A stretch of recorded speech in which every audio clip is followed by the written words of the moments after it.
Hello and welcome to the online library project. My name is Paciu Galina and I am a teacher of public institution Theoretical ICM Liviu Chișinău. We are at Unit 6, Lesson 3. It is a literary focus lesson. The title of the lesson is The World is a Beautiful Place. Today we are going to hold a conversation on a familiar topic using the strategies of applying the language in real-life situations and being efficient. We will describe, define, or exemplify words, word combinations, idioms.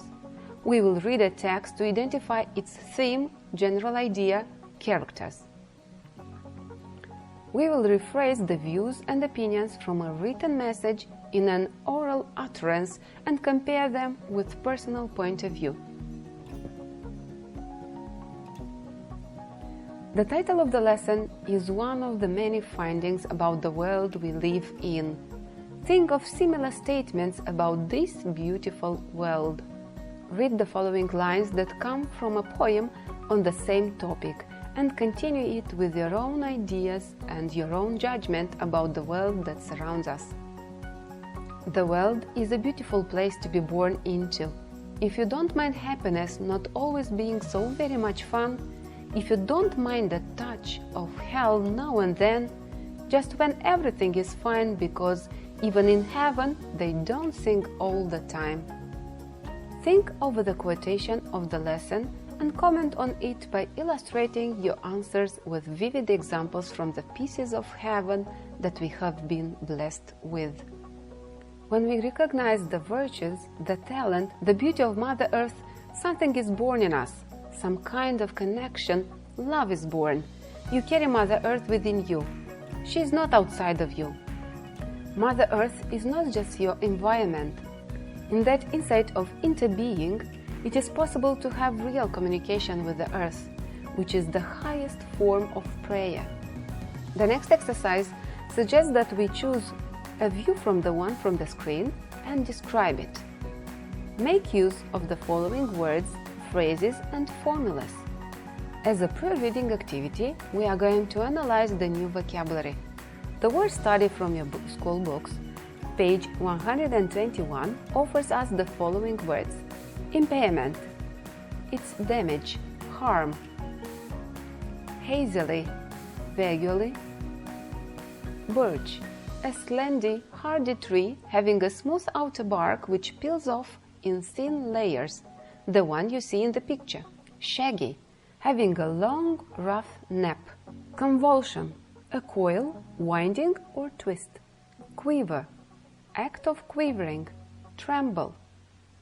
Lush, growing thick and green as the grass. Pageant, an elaborate spectacle, fleeting.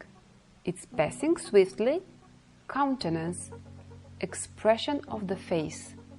Intervening, this is an adjective that means coming or being between.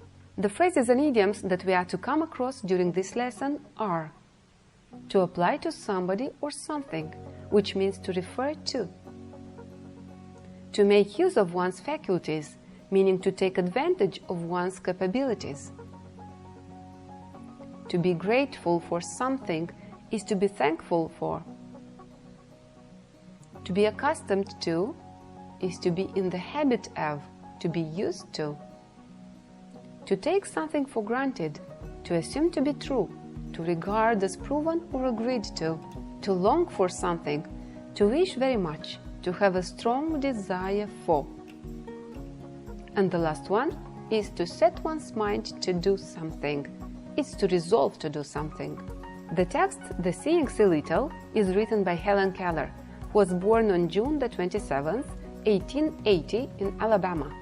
Keller was born with her senses of sight and hearing and started speaking when she was just 6 months old. She started walking at the age of 1. Keller lost both her sight and hearing at just 19 months old due to an illness. Her parents hired Anne Sullivan, who found the way to teach Helen, and she became her tutor. In 1896, Helen attended the Cambridge School for Young Ladies, a preparatory school for women. As her story became known to the general public, Keller began to meet famous and influential people. Keller had mastered several methods of communication, including touch lip, reading, braille, speech, typing, and fingerspelling. Keller graduated cum laude from Radcliffe College in 1904 at the age of 24. Helen also studied Latin, French, and German. Just 1 year before graduating, she published her first book, The Story of My Life. She wrote her earliest book at the age of 11. It was called The Frost King, but she was accused of plagiarism.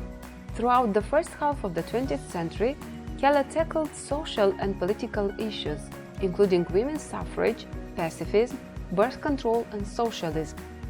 Keller became a well-known celebrity and lecturer by sharing her experiences with audiences and working on behalf of others living with disabilities. Helen visited over 35 nations. During her tours, she was greeted by many famous people, including British leader. At the time, it was Winston Churchill. In 1955, she won an Academy Award for her documentary, Helen Keller, Her Story, originally called The Unconquered.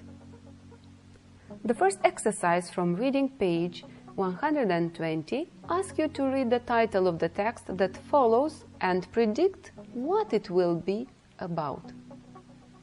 Skim the text, the saying a little for words, expressions, and facts in support of your predictions made in exercise 1. The words and expressions that you might have found are as follows. Only the deaf appreciate hearing, only the blind realize the manifold blessings that lie in sight. Those who have never suffered impairment of sight or hearing seldom make the fullest use of these blessed faculties. Their eyes and ears take in all sights and sounds hazily, without concentration, and with little appreciation. The eyes of seeing persons see only the startling and spectacular. Read the text and tell what the author means by saying that only the blind realize the manifold blessings that lie in sight. The quote reflects the basic idea that there are attributes and qualities that all learners have. At the same time, the quote reminds all of us that the qualities that are so easily taken for granted, yet appreciated by those who are impacted by their absence. For example, someone who is hearing impaired or deaf will value the ability to hear because it is something they lack. The person who possesses this sense might not appreciate it as such because they are more likely to take it for granted. The same applies to those who are vision impaired or blind. They would appreciate sight, whereas someone who has it might not appreciate it as much. In the end, the quote compels all of us to appreciate what it is we have. I'll give you some moments to read the text again. While reading, pick out words and phrases used by the author to describe nature and its wonders. I'm sure you could find in the text these phrases: the delicate symmetry of a leaf, the smooth skin of a silver birch, or the rough, shaggy bark of a pine. A bud, the first sign of awakening nature after the winter sleep, the delightful, velvety structure of a flower, the happy quiver of a bird in full song, the cool waters of a brook, a lush carpet of pine needles or spongy grass. You did great so far. Now let's go to the next task. In exercise 6, page 122, you are to write the word that goes with each clue below. The number in parentheses correspond to the paragraphs in the text. You use this word to show your kind feeling because of a favor received. It's appreciation. This word shows lack of belief, being doubting, incredulous, It denotes a natural stream of water smaller than a river, a brook. This verb means to make something hidden known, to reveal.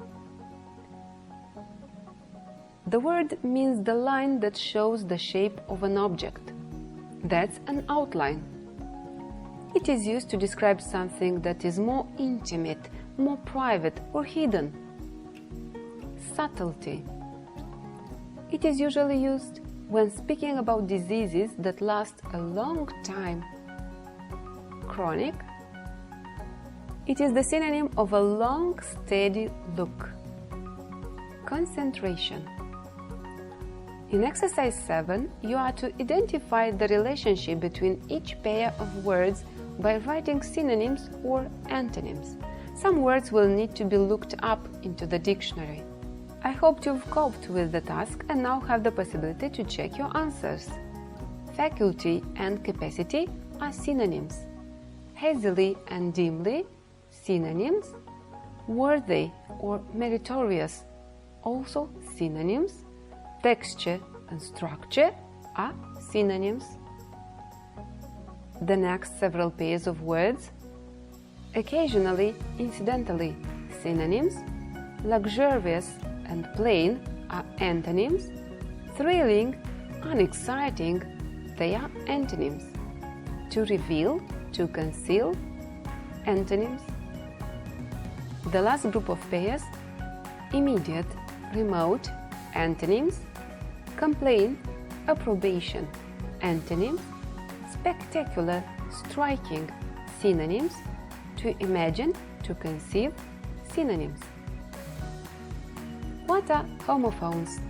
Homophones are words that have the same pronunciation, but a different origin, meaning and spelling. In the text, you are to find homophones for the words which correspond to the definitions below. The numbers in parentheses correspond to the paragraphs in the text. Find in paragraph 1 the word which is homophone for position or place. Right you are, that is sight. In paragraph 4, find the homophone for to or belonging to us. It's our. In the same paragraph, look for the word which is homophone for the fine powder made from grain.